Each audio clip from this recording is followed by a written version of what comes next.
Remove stubborn armpit stains with lemon juice and baking soda. Welcome back to our channel, where we bring you the best and most effective life hacks to make your life better.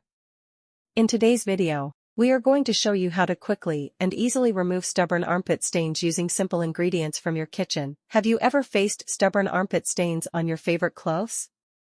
Trust me, it's the most annoying thing that can happen to anyone. But today, we are going to show you how to remove stubborn armpit stains with lemon juice and baking soda. Making a lemon and baking soda paste is easy. Mix 1 tablespoon of lemon juice with 2 tablespoons of baking soda. Make a smooth paste and apply it under your armpits. After applying the paste on your stained armpits, let the mixture sit for 30 minutes. Then, gently scrub the armpits with a soft bristled brush. After scrubbing the armpits, rinse them with cold water.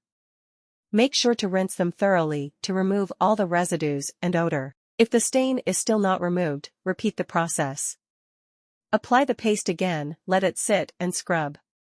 Do email or leave a comment under the video if it was helpful, and don't forget to like, subscribe and click the notification bell to get alerts when I post new videos. You can also share the link to help friends and colleagues.